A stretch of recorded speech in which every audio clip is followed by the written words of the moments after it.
Carmelo Cabrera Domínguez, jugador de baloncesto, hombre polifacético, nacido en un año del siglo pasado, en la calle Rabadán, cerca del Colegio Claret, centro escolar que iba a ser determinante en su futuro medio de vida, el baloncesto. A partir de este momento y durante una hora, vamos a tener la posibilidad de escuchar de su propia voz sus vivencias, sus experiencias, en fin, la apasionante historia de un hombre que llevó el nombre de Gran Canaria y de la ciudad de Las Palmas por todo el mundo.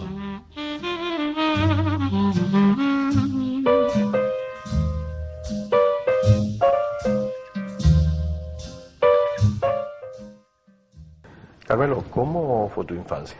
¿Cómo eras tú de pequeño? ¿Cómo se desenvolvía aquella época, que eran los años, estamos hablando de los años 60, finales de los 50, ¿cómo era aquella vida?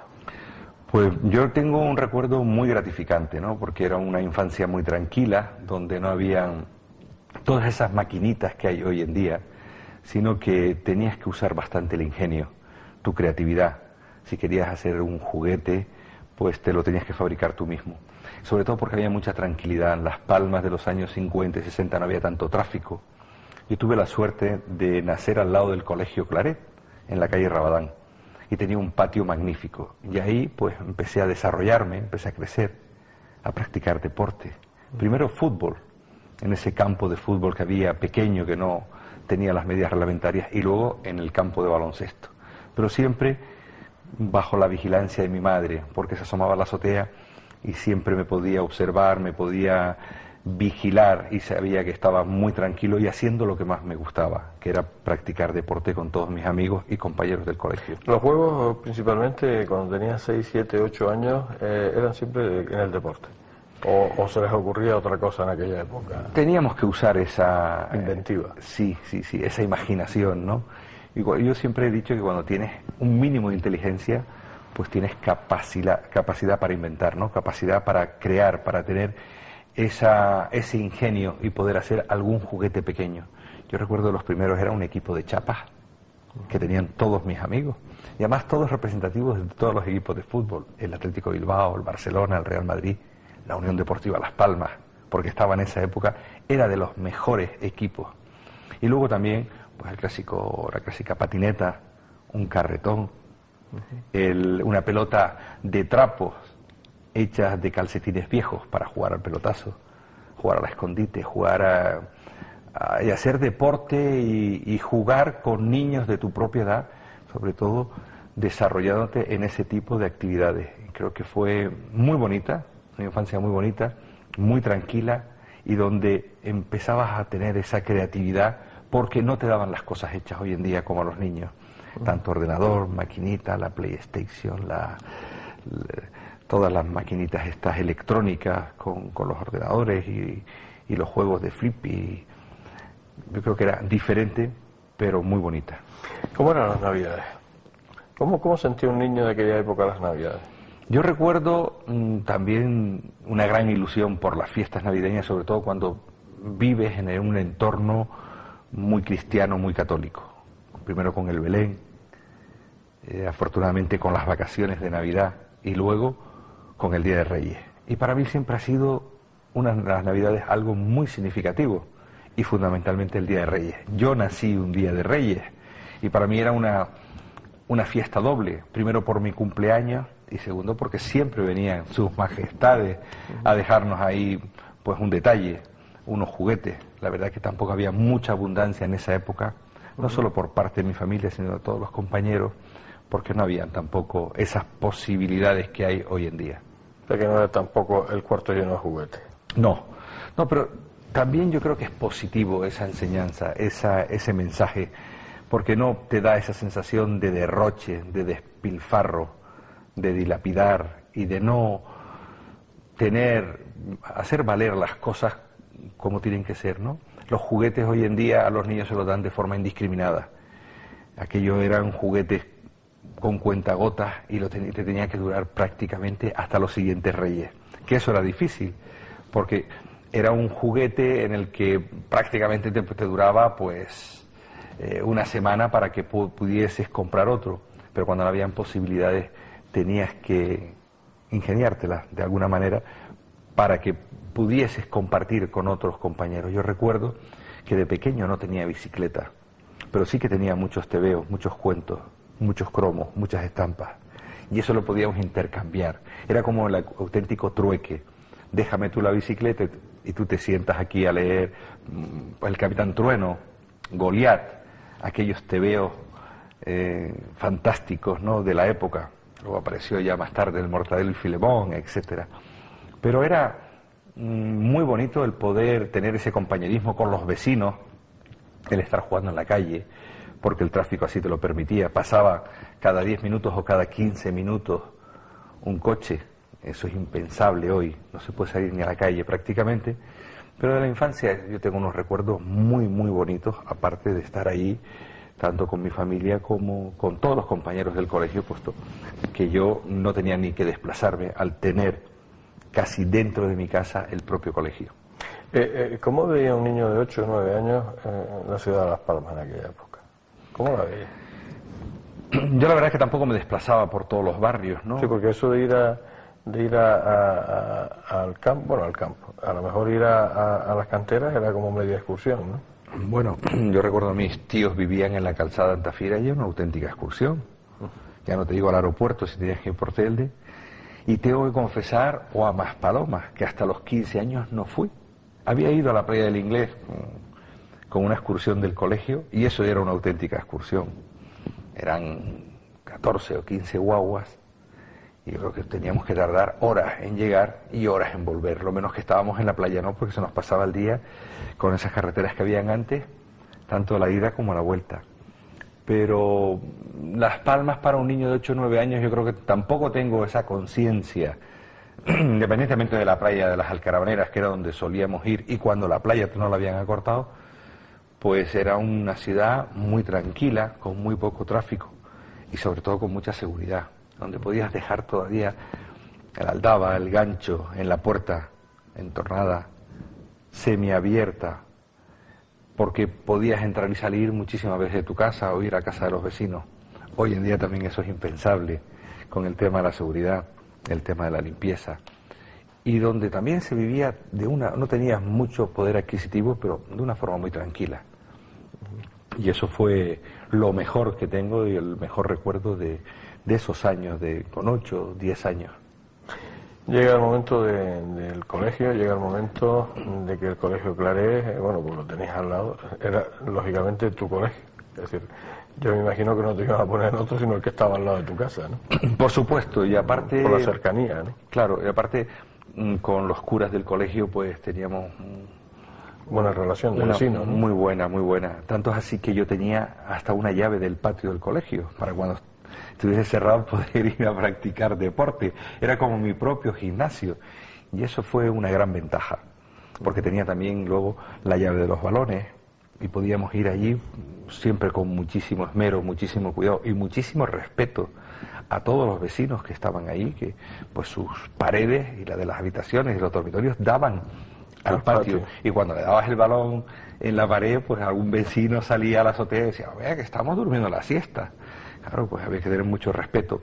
Y también porque los tableros estaban colgados en las paredes, no tenían ese soporte metálico, sino que estaban colgados en la pared y claro, cada vez que impactaba el balón, pues yo me podía imaginar, ¿no?, lo que podrían sufrir también esos vecinos de que los niños estuviesen todo el día ahí con la pelotita. ¿Cómo era de estudiante? ¿Era bueno? ¿Era malo? ¿Era difícil? ¿Era un niño tranquilo? Yo era muy tranquilo, quizás no fui un estudiante muy brillante, pero también tengo que decir que no me voy a echar la culpa a mí, la voy a echar al sistema, muchas veces, al sistema pedagógico. O sea, esto de la inteligencia emocional, hay muchos profesores que no saben comunicar, que no saben enseñar, saben mucho para ellos, pero eso pasa en todos los órdenes de la vida. Y a mí me ocurrió con muchos profesores. Aquel eslogan que decía, la letra con sangre entra. Y recuerdo que si no te sabías el nombre de un hueso, venía el profesor y con la cabeza anatómica del fémur, el hueso más grande, te daban en la cabeza, como un coscorrón. O sea, son sistemas antipedagógicos. O sea, la didáctica, que a mí me ha encantado luego porque me dedicaba a enseñar baloncesto, hay que tener mucha paciencia, hay que tener mucha dedicación y mucho cariño. Y habían profesores que eso les faltaba. Entonces, puedes llegar a tener hasta un fracaso escolar. Y si me están escuchando muchos profesores, el otro día leí una revista de una norteamericana que es la que tiene el coeficiente intelectual más alto del mundo. Ella se prestaba en clase también para decirle a los profesores, si quiere le echo una mano, porque usted no está hablando el mismo lenguaje, usted no conecta con el sujeto. Sin embargo, si yo se lo explico a los alumnos, como pensamos lo mismo, estamos en la misma frecuencia y tenemos el mismo lenguaje, seguro que me van a entender mejor. Y le sirvió de una gran ayuda para muchos profesores. Y eso para mí ha sido también muy gratificante, poderlo leer años más tarde y saber que si no fui un estudiante muy brillante, quizás no solo fue por mi culpa, también sería por mi culpa, una parte, pero otra gran parte importante sería la de los profesores. El baloncesto aparece por ahí, ese deporte que al final pues iba a ser tu medio de vida, aparece en la cancha en ese patio del Colegio Claret. Empezaste jugando al fútbol, pero te empezó a gustar el baloncesto. ¿Le viste como más gracia eso de meter la pelotita? Yo empecé jugando al fútbol, pero luego tuve problemas con los tobillos, me daban muchas patadas y tenía muchas lesiones. Pero luego pude comprobar que había otro deporte muy importante que nadie jugaba prácticamente y le denominaban el baloncesto es un deporte de niñas porque no permite el contacto. Yo solo me puedo remitir a la NBA o cualquier campeonato de Europa. No, sí, con los pibos no hay contacto, saltan chispas. Pero después del fútbol yo sentí la llamada del baloncesto y en el año 63-64 se inauguraba oficialmente un deporte como el baloncesto, pero para niños, que era el minibásquet. Y ahí estaba yo inscrito el primero. Tanto es así que llegué a ser luego el primer jugador salido del minibásquet que llegaba a vestir la camiseta nacional, ser internacional. Y eso sería el año 63-64. Y a partir de ahí he tenido la gran suerte de poder convertir mi hobby en una profesión. Y eso no lo puede decir todo el mundo. Eso es una gran satisfacción también, que tú puedas tener un modus vivendi de tu hobby, de tu afición, de tu entretenimiento. Y para mí era un ocio, cuando para otros era un auténtico sacrificio. El baloncesto que en esa juventud, bueno, pues prácticamente te la absorbe, ¿no? De alguna manera, ¿no? Porque tu vida cambia totalmente.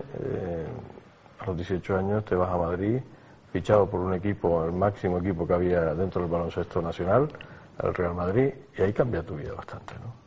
Eso pues sí. Tu forma de vivir. Sí, pero también tuve la suerte de ir a un gran club y a un gran equipo, ¿no? Y siempre recuerdo esa frase y esa pregunta que hacía Bernabéu a los técnicos. Hay un chico en Las Palmas que juega baloncesto, me han dicho, y que juega bien. Y Bernabéu siempre preguntaba, ¿y qué tal es como persona? Sí, es buena persona. Entonces no hay ningún problema. Que venga, que ya nos encargaremos de enseñarle a jugar nosotros aquí en Madrid. Entonces con eso quiero decir que cuando das el salto y vas a un gran club, no solo te formas como jugador, sino te formas como persona. Integras una gran familia que es el Real Madrid de baloncesto. Y sobre todo cuando puedes compartir todas esas ilusiones, todos esos objetivos con compañeros maravillosos, que vuelve a ser otra familia tuya fuera de Las Palmas de Gran Canaria. Y eso es lo mejor que me pudo ocurrir, ¿no? Porque te formas como estudiante, como persona, como amigo, en definitiva también como un familiar más integrado dentro de ese gran colectivo de ese deporte de cohesión, de ese deporte de conjunto que es el baloncesto. Tú al llegar a Madrid te sientes un poco, me imagino que añorando la familia, añorando los amigos en el primer momento, 18 años, eras muy joven, y ya jugabas con gente muy mayor en aquellos tiempos. Claro. Digo mayor para ti, claro, porque ya es gente de 20 y tantos años largos, tú eras un niño.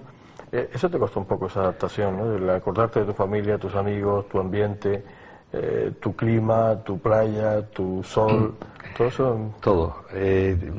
Vamos a llamarle la morriña, la añoranza que dicen los gallegos, ¿no? Pero para mí los 3 primeros meses en Madrid fueron duros. Fueron duros porque no tienes como hoy el clásico agente, internet, la videoconferencia, el móvil, todos esos adelantos que te acercan muchísimo. Sin embargo, aquello era una aventura. Cuando querías hablar con tus padres una conferencia, tenías que llamar a la telefonista o a cobro revertido. La línea estaba saturada, llame usted dentro de 3 horas, se hacía de noche, llame usted mañana. Todo eso te daba como una cierta inseguridad y mucha lejanía. Aunque Madrid está tan cerca hoy en día.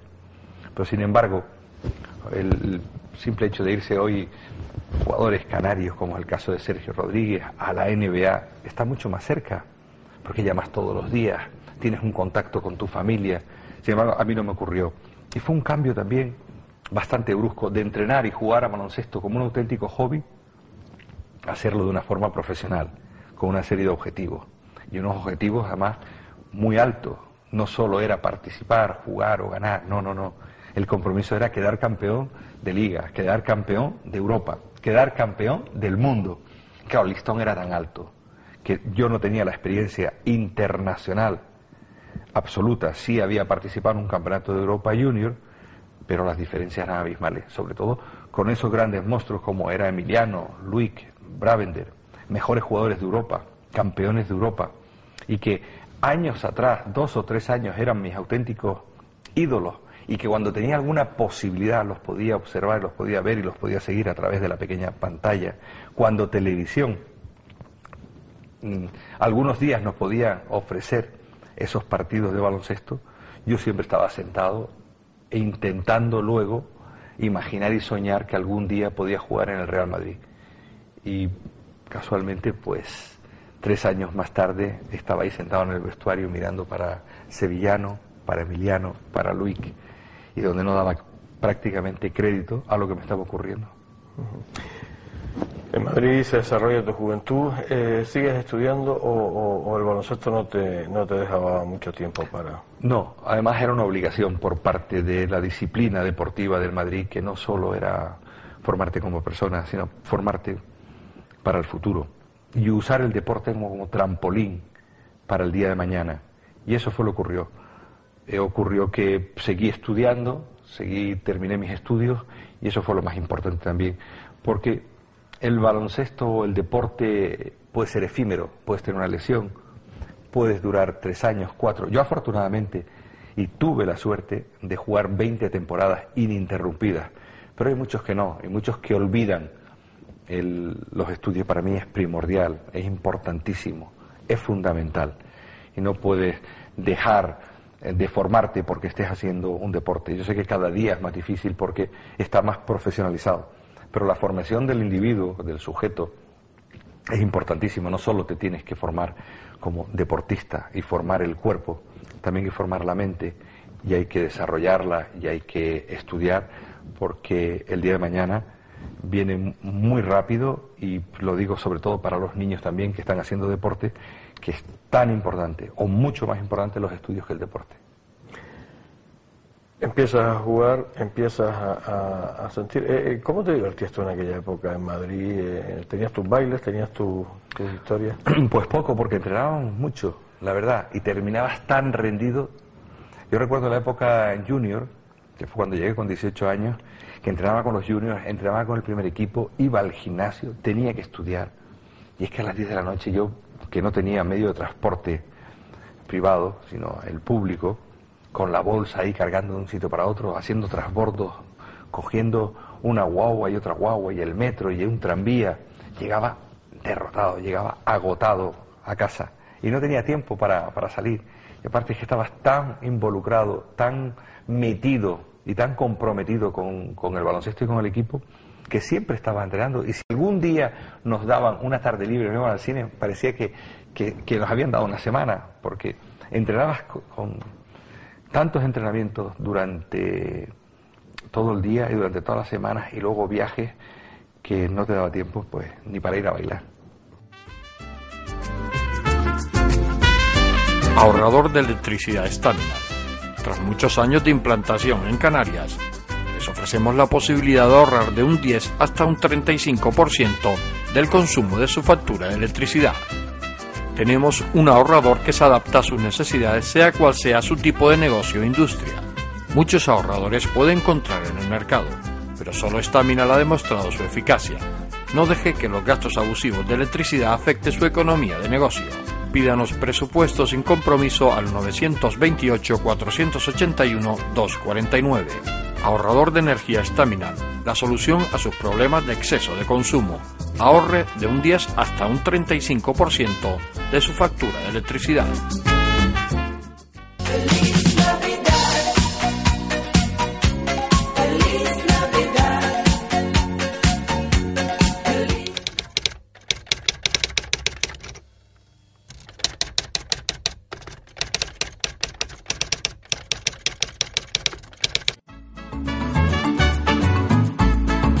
El ahorrador de electricidad Staminar es el único aparato en el mercado que reduce el consumo de electricidad tras haberse instalado en miles de hogares en Canarias.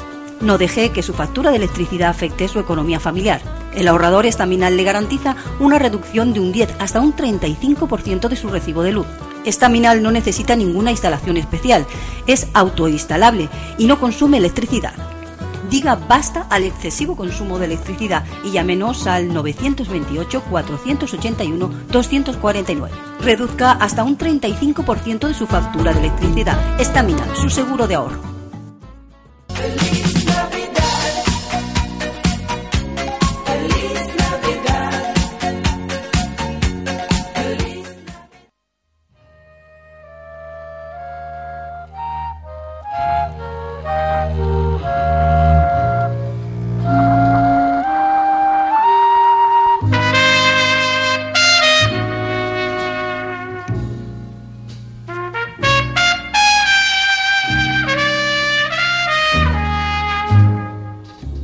Va transcurriendo la conversación. Poco a poco Carmelo me va introduciendo en sus vivencias, en su interior. La vehemencia con que nos cuenta paso a paso el transcurrir de su vida, transitando con la mejor predisposición de ayudar y asistir al que se lo solicita, solo hace confirmar la admiración que quien les habla siente hacia el personaje. Hay una buena química entre él y el resto de la sociedad, lo que le ha permitido deambular ambos juntos, cogidos de la mano. Carmelo, Madrid, años ya empieza tu vida normal, va transcurriendo tu juventud. En Madrid, tus éxitos, selección española, campeonatos de Europa. Te casas muy joven, ¿no? Sí, yo llegué a Madrid a los 18 años y después de estar 7 temporadas, pues era aconsejable también, si tenías novia, ¿no?, casarte. Y la gente se casaba mucho más joven. Parecía que era como que el deportista iba a estar mucho más disciplinado, estaba más organizado, estaba más tranquilo y quería crear una familia. Y a los 25 años me casé. Tuve un hijo que también afortunadamente siguió los pasos de su padre. No es en ese nivel, pero sí que también es un gran amante del baloncesto. Y eso pues, fue con 25 años. Ya con 26 años fui padre y siguió transcurriendo todos los años en el Real Madrid hasta los 29, después de haber jugado todas las competiciones europeas. El tema del Madrid, porque además yo creo que fue media leyenda, porque ahí hubo un desacuerdo por años de renovación, ¿no? El que te fueras, tú querías más de un año y el Madrid te ofrecía un año, ¿no? Sí, algo de eso fue, ¿no? Sí, yo quería más seguridad, ¿no? Máxime porque llevaba ahí pues 11 años militando en el Real Madrid. Era el equipo que no conocía a otros, no había estado en ningún otro club de élite, me refiero. Y entonces yo quería seguir, fundamentalmente porque estaba mi familia ahí en Madrid, porque yo quería seguir jugando en el Real Madrid, el equipo de toda mi vida, porque estaban mis compañeros y porque era el equipo donde se podía haber conseguido todos esos triunfos, a la vez de haberlo estado compaginando con la selección española. Pero claro, el Madrid solo no me ofrecía esa garantía, esa seguridad, sino un año. Y cuando el Valladolid, por lo menos, me ofrecían 2 años, y era como la antesala de Madrid, Valladolid estaba muy próximo, muy cercano, llegué a un acuerdo con su presidente, Gonzalo Gonzalo, y me fui a Valladolid. Ahí estuve 2 años, y luego ya me volví a Canarias, concretamente a Tenerife, a La Laguna. Y habían pasado esos 2 años magníficos también, con muy buena clasificación, con muy buenos amigos, y también con muy buenos vinos, hay que decirlo, de la Ribera del Duero, que siempre tengo un magnífico recuerdo. Y casualmente, y paradójicamente, había hecho la mili yo en Valladolid con 20 años. En ese transcurso, después de llegar de Las Palmas, a los 20 años voy a hacer el periodo de instrucción en el Pinar de Antequera, en Valladolid. Y también guardo un recuerdo magnífico de la ciudad pucelana. Llegas a Tenerife, bueno, tú ya llegas sin mujer, ya en su momento decides vivir solo.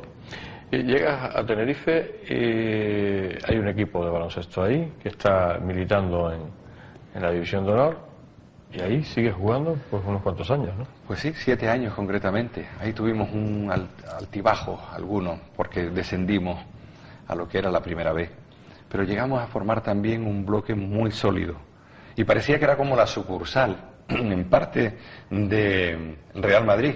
Habían fichado a Walter Serbiak, a Randy Meister, a Luis Mari Prada, estaba el tristemente desaparecido también Richie Betancourt y yo.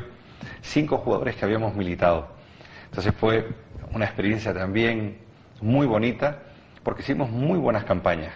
Y luego ya llegaron 2 americanos también magníficos, como fue el caso de Eddie Phillips y Mike Harper. El famoso Eddie Phillips fue el de la pistola... El pistolero. El pistolero en La Laguna, ¿fue? Fue en las Américas. En las Américas. Sí, por lo visto ahí tenía algún problema con alguien, sacó una pistola, como en América. Eso es normal, que todos tengan, yo creo que el 95% de los ciudadanos norteamericanos tienen una pistola, además está permitido. Pues él pensaba aquí que tener una 9 milímetros Parabellum de esta, el arma utilizada por ETA político-militar, que él la podía tener por la calle. Y claro, empezó a pegar tiros al aire, y la policía pues le detuvo, le retiró el pasaporte, y yo creo que todavía tiene orden de búsqueda y captura en toda la Comunidad Económica Europea, o ha prescrito ya, no lo sé. ¿Pero porque él tiene que abandonar el equipo? No, por aquella... Sí, lo abandona. Y fue una pena, porque era un magnífico jugador que se transformaba, era un pura sangre en la cancha. Te jugabas bien con ellos, ¿no? Sí, muy bien, además nos entendíamos muy bien. Y eran magníficos profesionales. Te retiras con 38 años, pero más porque te cansas un poco, a lo mejor por la historia que estaba sucediendo en aquel momento en el Tenerife, que porque no te consideraras capaz de aguantar un par de años más, ¿no? Yo podía haber aguantado un par de años más. El problema eran las pretemporadas, que eran muy duras, y también la mentalidad de algunos directivos, que pensaban que cómo le iban a pagar el mismo salario a uno que estaba empezando, que jugaba más minutos por decisión del entrenador, que alguien que tuviese en ese momento 38 años. Entonces me invitaron a que no podía seguir manteniendo ese nivel económico, y yo decidí pues colgar las botas y dedicarme a temas empresariales. Y a partir de ese momento me vuelvo a Las Palmas, entro en el Cabildo, pero siempre sigo muy ligado al baloncesto, dando clinics, asesorando, enseñando, porque es un deporte que cuando lo llevas tan dentro es tan difícil de separarte de él.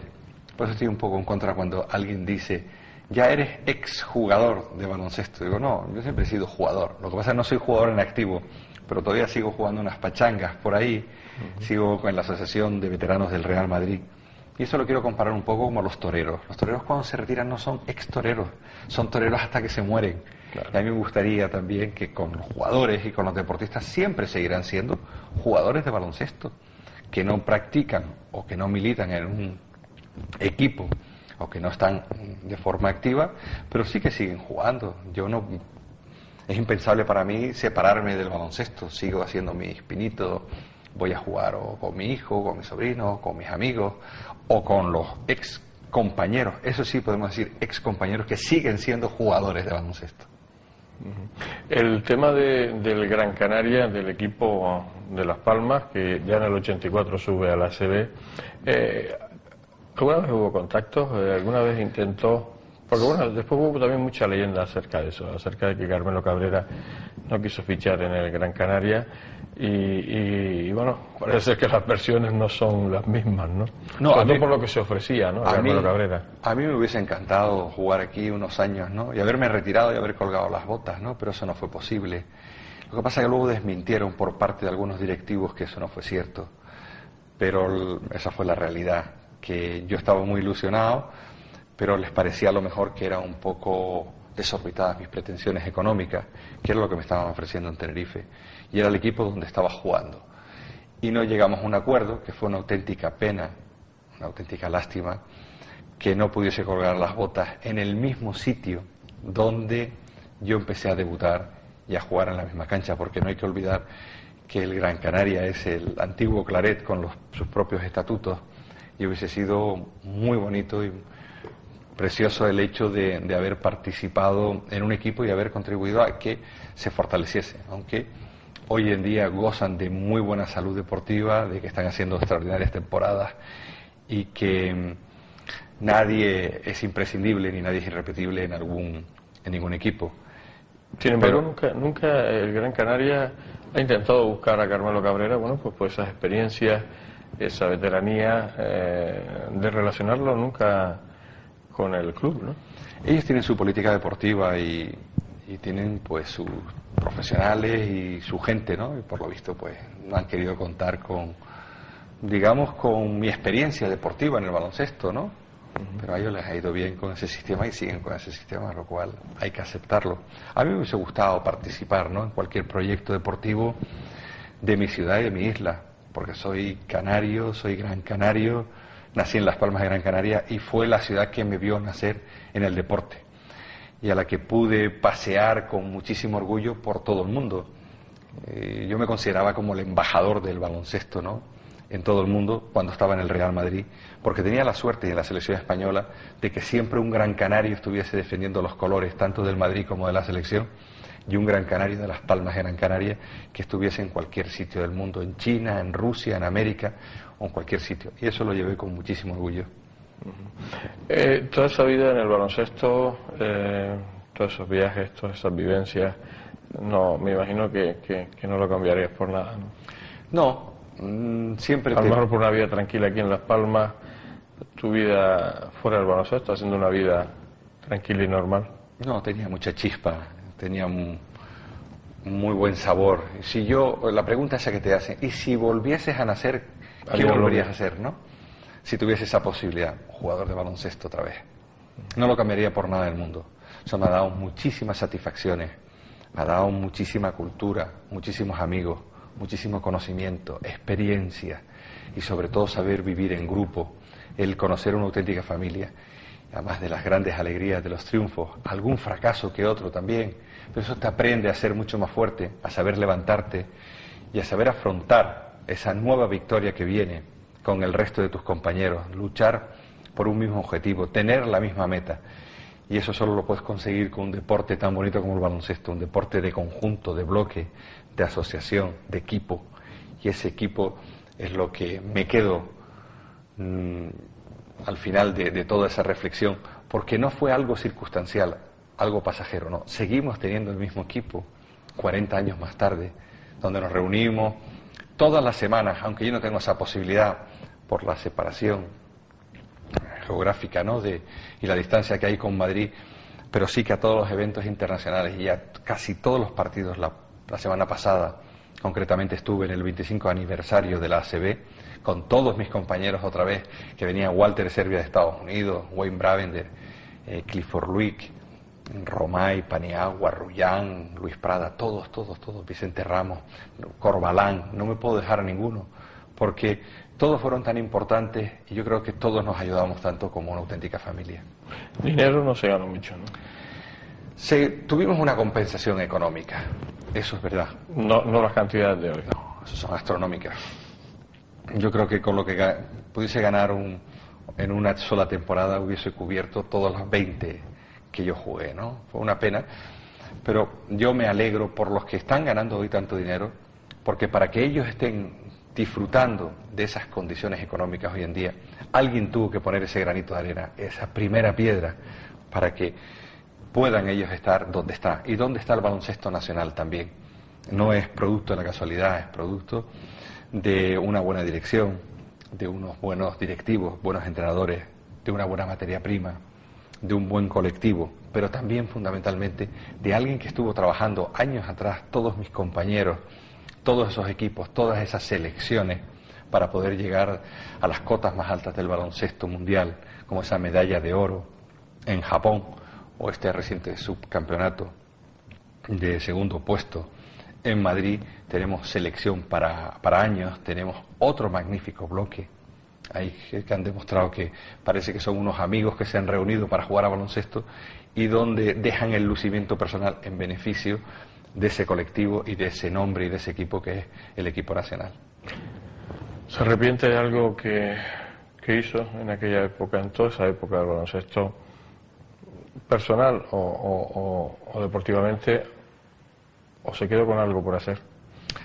No me puedo arrepentir de nada. Sí, lo único que me puedo arrepentir es que me retiré muy joven, con 38 años, después de 20 temporadas, cuando me hubiese gustado alargarlo más, ¿no? Porque creo que tenía cuerda para rato, por lo menos para jugar un par de años más.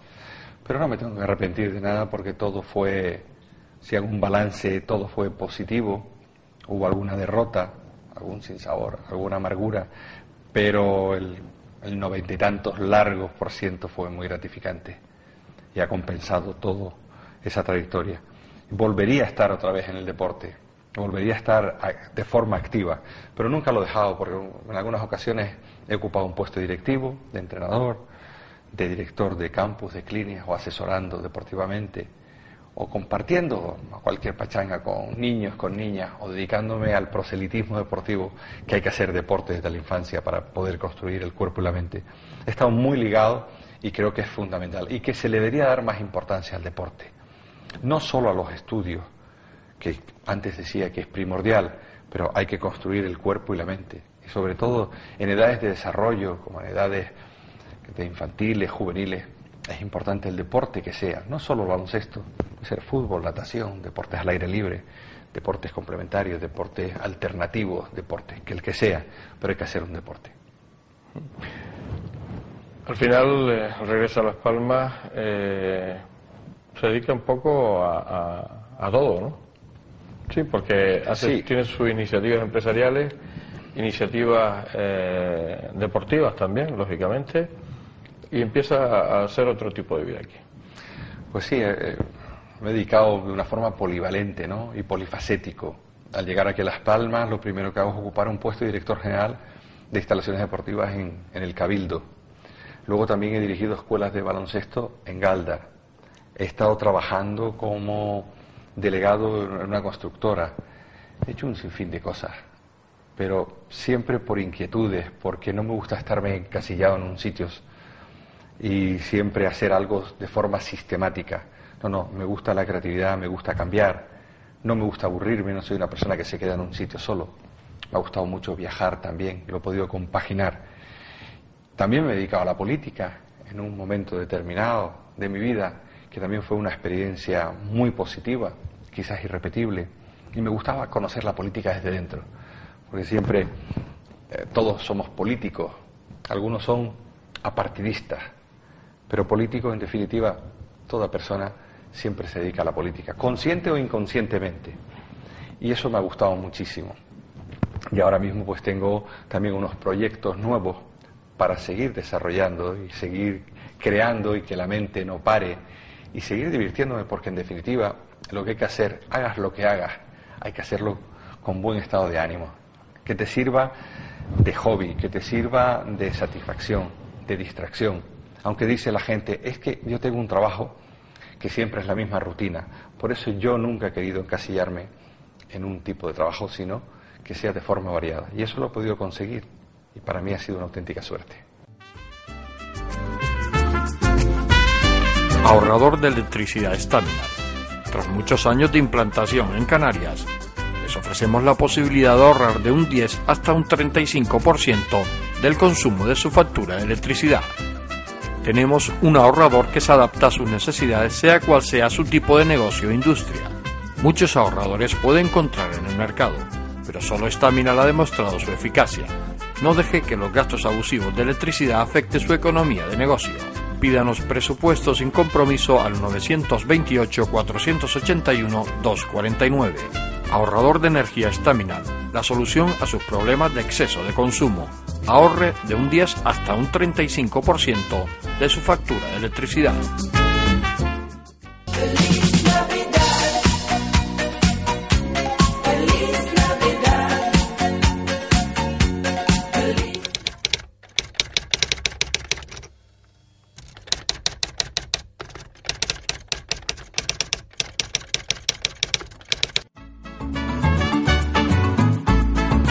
El ahorrador de electricidad Staminal es el único aparato en el mercado que reduce el consumo de electricidad tras haberse instalado en miles de hogares en Canarias. No deje que su factura de electricidad afecte su economía familiar. El ahorrador Staminal le garantiza una reducción de un 10 hasta un 35% de su recibo de luz. Staminal no necesita ninguna instalación especial, es autoinstalable y no consume electricidad. Diga basta al excesivo consumo de electricidad y llámenos al 928-481-249. Reduzca hasta un 35% de su factura de electricidad. Staminal, su seguro de ahorro.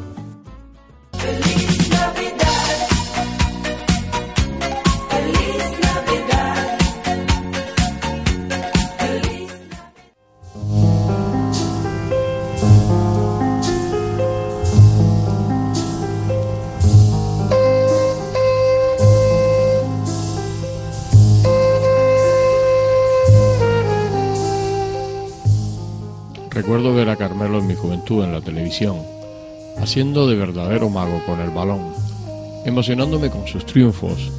Era mi ídolo y quería parecerme a él, en el modesto baloncesto que yo practicaba en aquella época. Nunca me pasó por la cabeza que algún día lo conocería y que pasaría a integrar su círculo de amistades y lo que son las vueltas de la vida. Hoy estoy frente a frente, escuchándolo, viviendo su historia junto a él.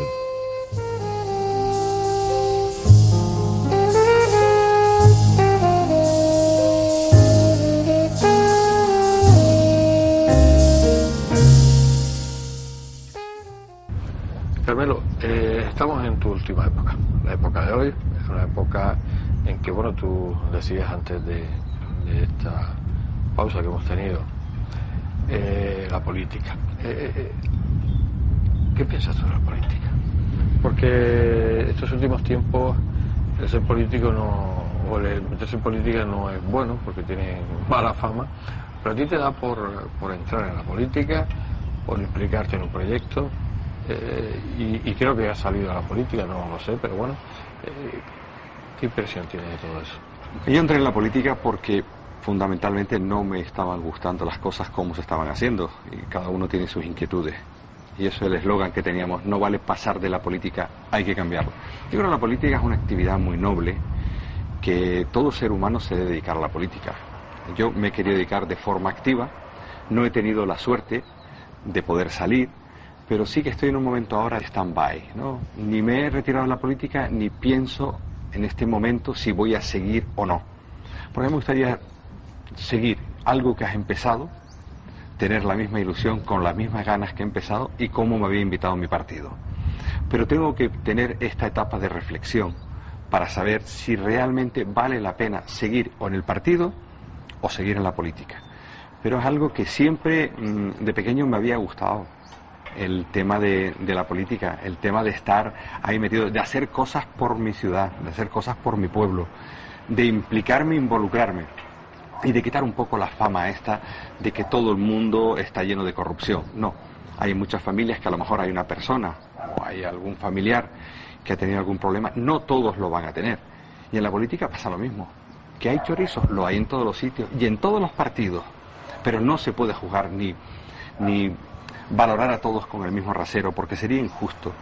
Yo creo que los políticos son necesarios, lo creo, no, lo afirmo, pero que tenemos que tener buenos políticos, no personas que vienen a lucrarse, que vienen a usar como trampolín la política para sus propios negocios, para dar licencias, para que siga habiendo tanta corrupción. Y esto es lo que yo, por lo menos, era mi eslogan: llego con las manos muy limpias y me quiero marchar de la política con las manos más limpias todavía, porque no he necesitado la política para vivir nunca, y no voy a estar ahora, a mi edad, pensando en que yo pueda tener un modus vivendi en la política, cuando tengo mis propias empresas, mis propios negocios, y que no necesito para nada, absolutamente, en ese sentido, la política. A lo largo de tu vida has creado muchos amigos y enemigos. Yo creo que enemigos pocos, porque yo suelo llevarme bien con todo el mundo, y es lo que quiero, porque el ser agradecido, el ser dadivoso, el ser generoso, por lo menos ese es mi comportamiento, esa es mi intención. Lo que pasa es que muchas veces también la envidia es la virtud más grande que tiene el español medio. Y siempre digo que no hay que ser envidioso, hay que envidiar a alguien, que es diferente. Sin embargo, muchos se empeñan en que quieren ser envidiosos, y eso no podemos cambiar la voluntad ni la mentalidad de muchas personas. Pero en definitiva, yo lo que me refugio son en mis amigos, en mi familia, en la gente que quiero y me quiere, en la gente que realmente vale la pena rodearte de ellos. Los demás, si abunda mucho la mediocridad, no voy a estar dentro de la mediocridad. Voy a estar con las personas que valen la pena, con las personas que yo elijo. Esto decía también mi amigo Serrat. Carmelo, los amigos son pocos, bien escogidos y bien elegidos, medidos con vara rasa, lo mejor de cada casa. Y es verdad, Joan Manuel, yo se lo decía. ¿Por qué? Porque son pocos, pero buenos. No hace falta que tengas muchos, porque parece que todos quieren ser, soy amigo de fulano de tal, soy amigo. No, no, amigos hay que vivirlo, hay que sentirlo, hay que demostrarlo. Y realmente yo he tenido esa gran suerte de tener muy buenos amigos, grandes amigos, aunque sean pocos. Comentabas, Carmelo, que tienes proyectos, porque dices tú que, bueno, tienes una larga vida, pero tú no paras, ¿no? Ahora estás maquinando nuevos proyectos. Pues sí, estaban maquinando unos proyectos de hoteles rurales, otros de equipamientos deportivos, otros de temas empresariales de inversiones, y siempre estoy maquinando, pero yo creo que eso es bueno. No quedarte quieto, decir que la gente te tiene que jubilar por el carnet de identidad. No, yo creo que el carnet de identidad no tiene nada que ver ahí, sino simplemente es un dato histórico. Eso depende de cómo te encuentres, la fuerza, la ilusión, y esto es lo que no para siempre en mi mente. Cada día que me levanto con una nueva ilusión. ¿Qué es lo que voy a hacer? ¿Qué es lo que voy a intentar construir? Y creo que es el mejor sistema para mantenerte vivo, para mantenerte ilusionado, porque si no todos los días serían del mismo color, y yo los quiero ver en tecnicolor, que cada día sea diferente, que cada día tenga una motivación, que me pueda involucrar en un programa o en un proyecto. Y por eso he estado actuando de forma polivalente y polifacética a lo largo de todos mis años. Y eso es lo que espero seguir haciendo todos los años que me puedan quedar de vida. Decía, a lo largo de toda esa vida has conocido mucha gente, ¿no? Has conocido mucha gente de la política, gente famosa, ¿no? ¿Alguno te ha llamado la atención? ¿Alguien te ha marcado en ese conocer a esa persona? ¿Alguien te ha llamado la atención? Me pueden llamar la atención a alguien por su bondad, por su generosidad, por ser buena persona. Sí, a mí alguien que, por ejemplo, que tenga dinero, que tenga mucho dinero, que sea famoso, nunca me ha llamado la atención nada, sinceramente. Ahora, cuando tiene muy buenos sentimientos, cuando es una gran persona, cuando te puede ayudar, te puede tender la mano a los demás, cuando está ahí siempre, esa persona sí vale la pena fijarse en ella. Vale la pena porque es una gran persona. A mí el hecho que alguien sea más famoso, que salga más en televisión o que milite en equipos importantes, que tenga más dinero, que tenga más signos externos, a mí sinceramente no me dice absolutamente nada. Pero sí me puede llamar la atención esas personas. Y son los valores que realmente tienen mis amigos. Esa bondad, esa humanidad y ese compañerismo que pueden compartir con todos. Con eso me quedo. O sea que el famoso lo dejas en otro lado, ¿no? Famoso ese que está ahí, que como no demuestra esas cualidades, me parece que no... No, pero aunque seas político, que parece que tienes el poder y que las cosas se compran, o sea, no se compran con dinero, se compran con el poder, y el poder parece que te hace mucho más grande, hasta el abuso de poder que muchos suelen tener. A mí no me llama la atención en absoluto nada de esto. ¿Eres religioso? Soy agnóstico. ¿Qué piensas de la religión, de todo esto que mueve, todo lo que se está moviendo el mundo a través de la religión o a través de esas ideas religiosas? Yo he sido religioso en una etapa de mi vida, sobre todo porque me formaron en un colegio de curas, ¿no? Pero no tiene nada que ver el sistema de la religión, cómo está montado, con tus creencias religiosas. Son dos aspectos diferentes. O sea, soy cristiano católico, pero evidentemente por el agua del bautismo. Pero soy agnóstico porque no sé ni no tengo la capacidad para poder aseverar o negar algo de la existencia porque no está algo demostrado. Entonces solo lo puedes basar en la fe. Y la fe es creer en algo que tú no ves. Entonces estamos en lo mismo como la pescadilla que se muerde la cola. ¿Realmente crees en la existencia de algo, de un ser supremo? No lo crees. Yo no estoy en posición. Ahora, por supuesto, para mí Jesucristo fue una figura impresionante que nos ha marcado a todos, que deberíamos imitarle, pero la figura de Jesucristo, no lo que han montado luego a través de esa figura de Jesucristo.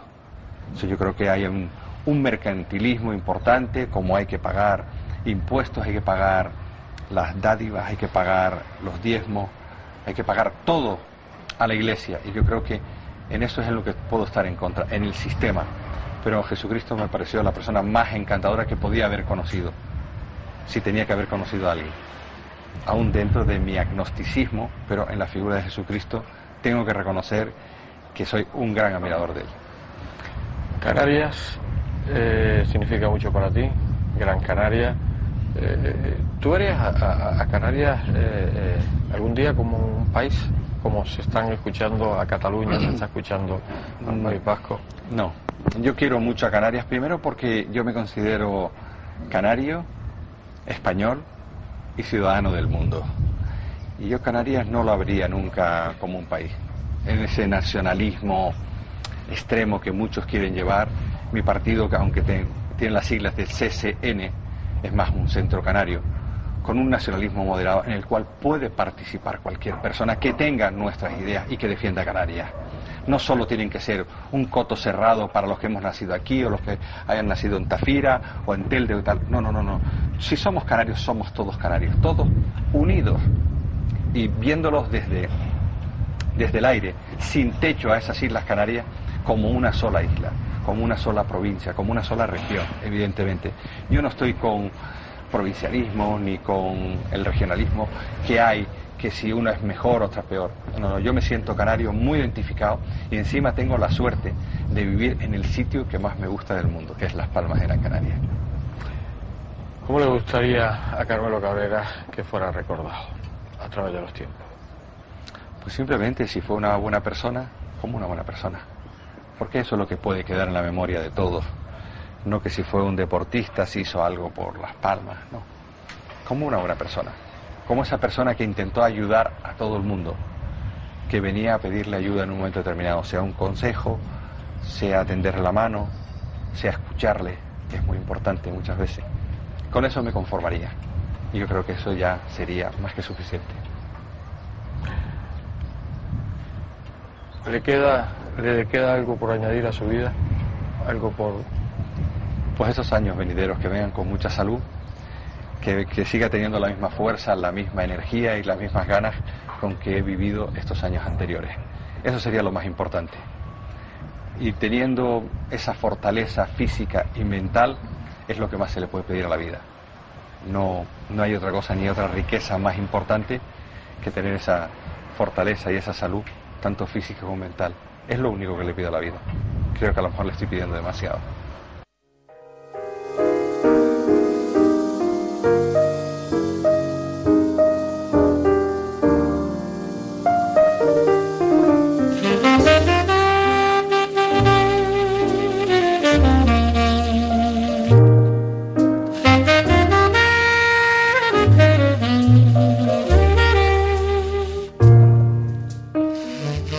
Si les dijera que el tiempo transcurrido junto a Carmelo Cabrera en esta conversación ha pasado de una manera tan fugaz que sería capaz de jurarles que estoy en el inicio, seguramente no me creerían. Se nos ha terminado el tiempo. Nos quedan tantas cosas por oír de mi personaje de hoy. Nos decía Carmelo que le gustaría que fuera recordado como una buena persona y que eso podía quedar en la memoria de todos. Y yo estoy seguro de que así será, por esa labor altruista que ha dedicado gran parte de su vida. Carmelo Cabrera Domínguez, jugador de baloncesto, hombre polifacético. Permíteme que te exprese mi agradecimiento por dejarnos compartir contigo estos minutos. Gracias, amigo, por ser como eres y por favor, no dejes que nada ni nadie te cambie. Hasta siempre.